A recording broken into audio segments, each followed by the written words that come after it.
What's up, gamers? So today in Cub TV, we're gonna talk about sports and homecoming with Caleb and cross country with Marcus. Oh, and the fall play.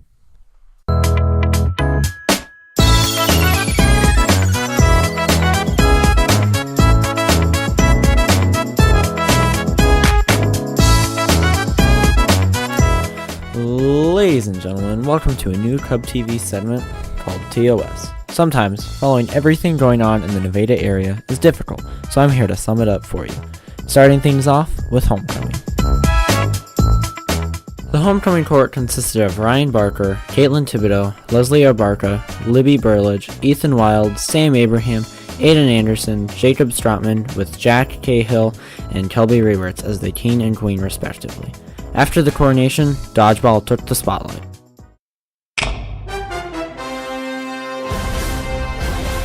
Twelve teams entered, with one taking the victory. After 2.5 hours of hard-fought dodgeball, the team that took the cake was the Jaguar Juniors, with the Farmer Freshmen in second and the Destructinators rounding out in third.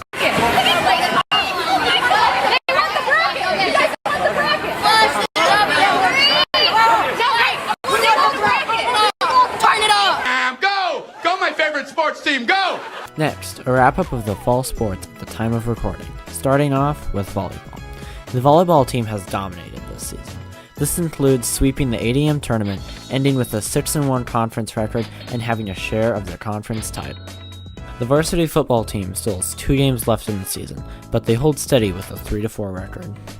Meanwhile, in cross country, Nevada has been struggling to have competitions with over 5 meets, including the conference meet, being canceled due to flooding and poor conditions. However, Dalton Baker, Ellie Toon, and Eliana Hornbuckle have consistently been doing well for the Cubs.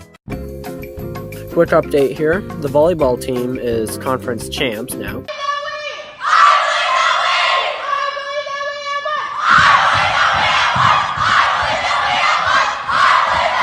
The varsity football team finishes 3-6 but breaks several school records in the process. The freshman football team goes 9-0 for the first time in school history.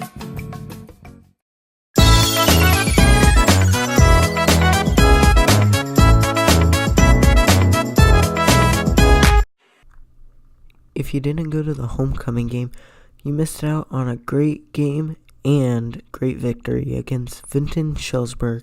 This was Nevada's first homecoming victory in 11 years.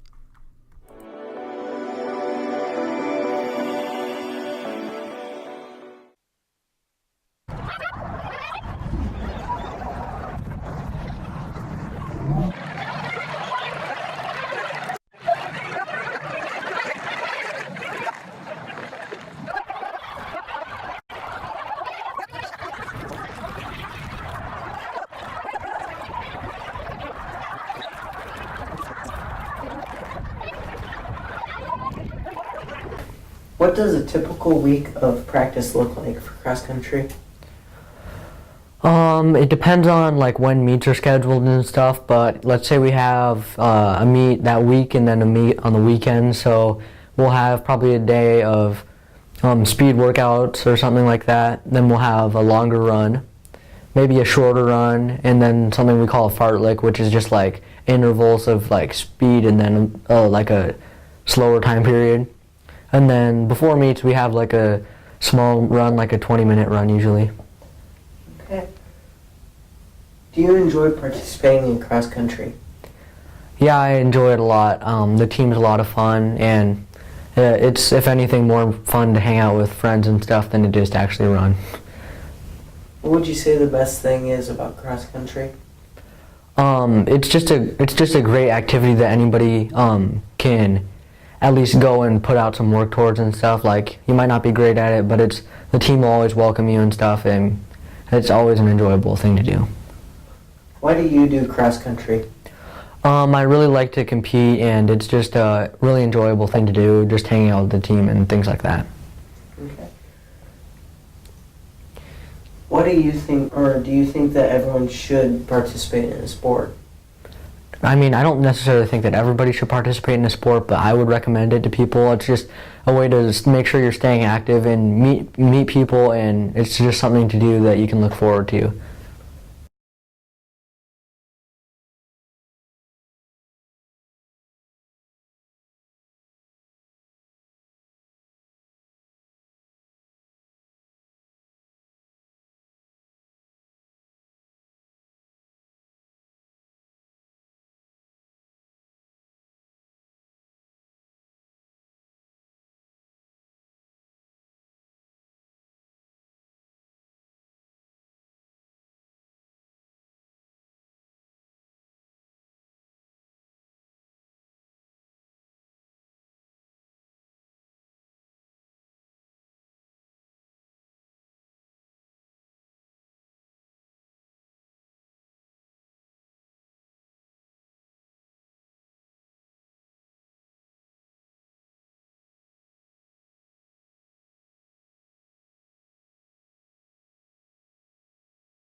What does a typical week of practice look like?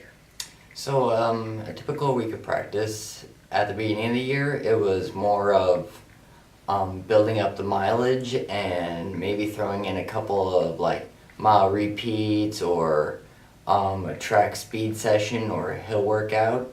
But as you start to get into the season, you start to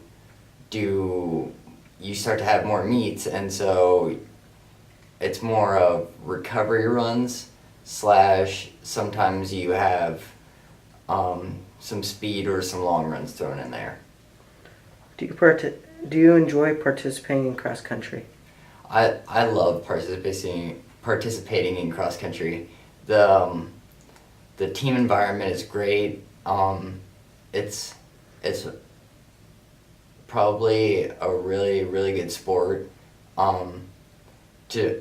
that you don't have to be naturally talented at. What would you say is the best thing about cross country? I would probably say the teammates and the coaching staff are probably what make it fun, because every meet, every practice, they're there supporting you and cheering you on. Why do you do cross country? I do cross country mostly because I just love the sensation of feeling going out for a run, and I don't have to worry about anything besides just looking around and soaking in the outdoors. Do you think everyone should do sports? Yes and no. I mean, it's basically up to them if they want to, and I wouldn't force anybody to do sports. But if they do want to, I would highly encourage them to do sports. What does a typical week of cross-country practice look like if you had a meet during the week and a meet on Saturday? Well, we have practice every day after school. Unless there's a meet, then we go to our meets, obviously. About once a week or twice a week, depending on where meets fall, we do a long run. So for guys, that's upwards of 7 to 9 miles or so. For girls, we'll run 6 to 7. The furthest you would go is 8 miles, so essentially a little longer than an hour. Anyway, so we do, our workouts include long runs, speed work, so fartleks or 400-meter repeats on the track. We do lots of longer interval repeats, like mile repeats. We do those on the bike trail a lot. And then we obviously, for meets, we race 5K, both boys and girls. So our longer training runs help us run faster for that shorter distance, even though it's still over 3 miles. Do you enjoy participating in cross country? Yes, cross country is probably my favorite sport. I run cross country and track, and out of both of those, I prefer cross country. There's just a more of a family team dynamic to that than track, and you're not running in circles like track is. It's a lot of fun. You get to go outside every day and run and see the town of Nevada, get to know everything. And cross country is a totally unbiased sport. Your time for the 5K is the only thing that determines whether you run in that race or not, unless you're injured. But anyone of all abilities can participate in cross country. What would you say is the best thing about cross country?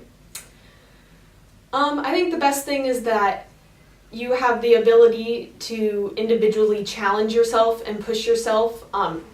Our team, I think, does a great job of having those people who want to do more and run the summer miles and push themselves to get to that next level of running. And then you also have the people who just run because it's fun and it helps them stay in shape and it allows them to eat cookies every single day.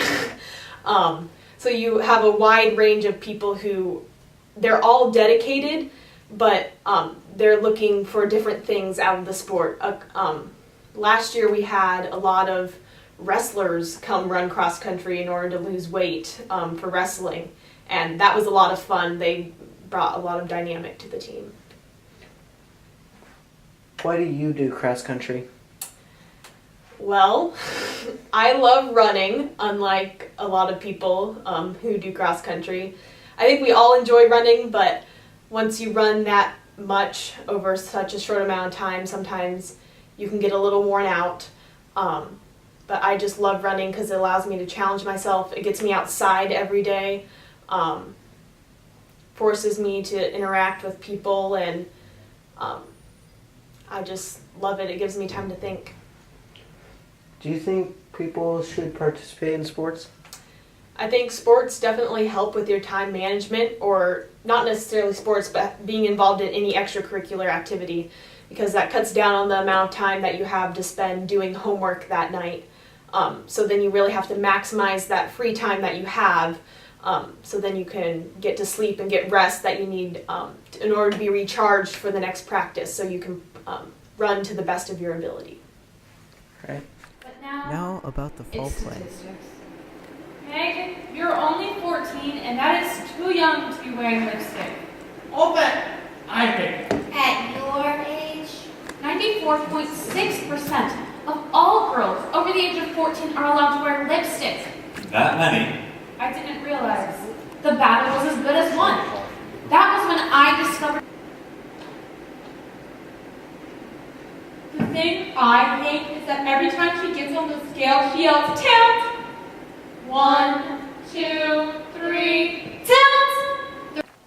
What is the fall play this year? Ask Any Girl. What is it about? It's about this girl who loves statistics. She wants to marry this guy, and then she marries his brother because he loves statistics. Who are the leads? The leads are Kimberly Garcia, Clay Bauman, and Ethan Shago. What is the one act? The one act is how to succeed in high school without really trying, and there's a lot of people in it. When can we see this show? We can see this show Friday and Saturday at 7. 6:20. 7. The reason she overeats, she's insecure. Aren't we all? Every unmarried girl over 14 is insecure. I'm not. It's not my fault. My mother keeps sending things. No. Another chocolate cake.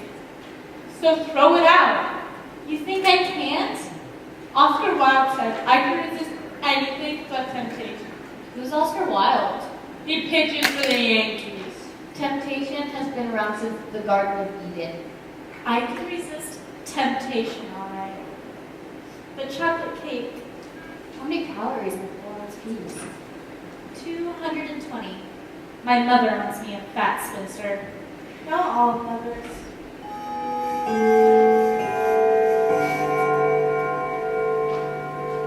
That chime clock could overwhelm Big Ben. I can't sleep nights. I like the chimes. 2:30? What's everyone doing here in the middle of the afternoon? We're guinea pigs. Dot and Dot market research. My roommate Terry works for D&D. She's bringing him over on a project. What kind of research? Market research. You filled out a form and they paid $3. For $3, you're staying home all day? You should be out looking for jobs. Listen to this one here. Wanted, Gal Friday. Pleasant job in Midtown Manhattan. Modern office on the 20th floor. Paid vacation. All benefits. Terry says Dot and Dot are looking for a girl Friday. And their office is a penthouse suite on Fifth Avenue. Both dogs are young, and neither one is married. I'd interview, but I have an appointment at Ford's next week. There's one of them always phoning Terry to see what happened that day at the office. That's Evan Dotton. Terry says he's so busy with outside research, he doesn't get into the office much. If he looks the way he sounds. His voice makes me feel like a marshmallow over an open fire. Terry says, Terry says he's no better looking than the average Greek god. His name is Evan.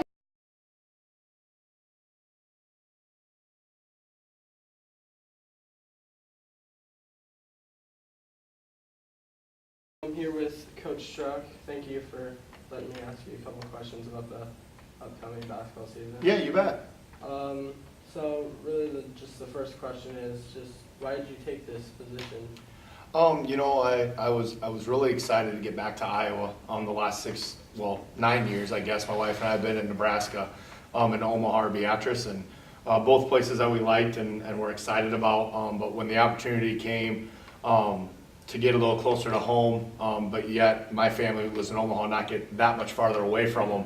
The location part of it was really intriguing, but obviously the main reason, I knew about the school and kind of had learned a lot about it and kept up with it was the principal, Mr. Asmus, who's someone who's been a friend of mine for a long time. Grew up across the street from my cousin, and best friends with him. So I had been following the Cubs since he coached football here a couple years ago and then became the principal. And so, like I said, when the position opened up, the geography, the admin, and all those things that were here made it a pretty appealing job. Was there like any other teams or positions that you could take? There's a couple other ones that were open in the state at the time that maybe were a little interesting. I had been contacted a couple times in Nebraska for some different jobs, just with a school that I was previously at. Had an opening at one point, and then how the coaching world kind of works. A guy that was at that school was at another one, and now as an assistant principal, and kind of in passing mentioned a couple jobs. So there were some, but I wasn't really actively looking. It's not like I was trying to get out of the situation I was in, or I was desperately searching for a job. It really was kind of an opportunity that presented itself that was too good not to at least look into. And then the more research I did and the more I talked to Mr. Asmus, it became a job I really wanted and luckily was able to get. So just what are your main goals for this basketball season? Obviously, that you want to win basketball games, you want to finish high in the conference, you want to do all those things. But for me, one of my main goals always is to build relationships with the kids. To me, it starts there. So that's something that I'm really looking forward to and I've been able to do already, through the summer, through having some of them in class, now having some open gyms, some different things. It's kind of starting that process and finding ways, for us to be successful. Obviously I need to learn what's going to make us do well on the court basketball-wise and what each individual player can do and what we can do as a team. But the main goal for me, like I said, kind of getting to know the group of kids I have, how they're going to work together, and then be able to find a way, like I said, to put us in positions where we can be successful. And then all that, the winning, the conference, all that other stuff, then, hopefully comes into play. Okay. Obviously you haven't had like a game or anything in the Iowa or like Central Iowa Conference or whatever. Yep. Do you think you'll have like a chance or like succeed in our conference? Yeah, obviously I'm fairly confident in what I do. I feel like I've put in a lot of time. I feel like I've worked hard to get where I'm at. A lot of hours in basketball, thinking about basketball, coaching basketball, and just coaching in general with the multiple sports I've coached over the years. So clearly I wouldn't come into a situation thinking I'm not going to be successful. I think to me the bigger question is going to be, one, what is that success? What does that success look like? Is obviously, go to a state tournament, win a state title, win a conference title, all those things, everyone would agree are successful. But I think at certain programs, especially at certain times, and with kids that you have, injuries, different things that could happen is kind of pinpointing what is going to be a successful season. I always tell the story, one of my first years coaching, I coached a girls basketball team in Iowa at NU High, and we won 3 games, and that was one of the most successful seasons those girls have been a part of. We did a lot of good things. We improved a ton throughout the year. Obviously, the win-loss wasn't as great as we were hoping it would be, but to lose to a team by 27 points at home before Christmas, lose to them by 7 or 8 points at their place after Christmas, there's a lot of strides that were made there. And while I definitely plan on winning more than 3 games this year, to me it's going to be kind of measuring that success. And then having those big expectations, having that winning the conference, winning a district, winning a state, getting to the state tournament, winning a state title. Those goals are still going to be there. Those expectations are still going to be there, at least for me. And then that might be more of a time thing of, well, can we accomplish that goal in 2 to 3 years? Maybe it's a 4, 5, 6 year, depending on where we're at. And so, like I said, that it'll kind of be defining what is successful for us, and then those major successes I want to have here, and I believe we will have here, is, well, how quickly can we progress along that road to get to that spot? Okay. just last question, just big thing. What's your just main focus this basketball season? You know, my main focus always has been as a coach is getting the kids to play hard first and foremost. You know, it's kind of a cliche of coaches that they want their kids to play hard, but I've prided myself on that everywhere I've been.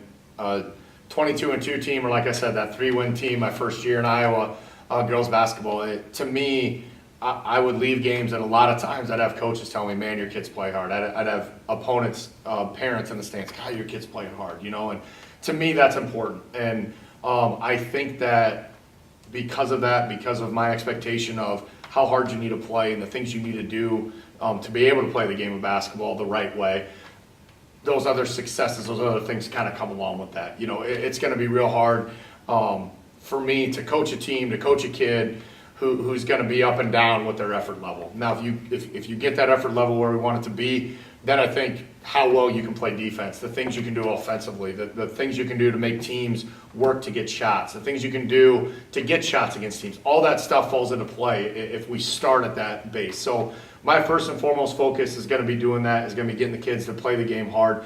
And then second, and probably as important, is to have fun doing it. You know, playing together, playing as a group, enjoying the game of basketball, enjoying this game that I love to play, that I love to coach, that I love to be a part of, I love to watch on TV, you know, all those things. To me, those are going to be our two main focuses. And like I said, hopefully with that, some success will come along the way. All right. Well, thank you. You bet. You bet. Glad I could do it.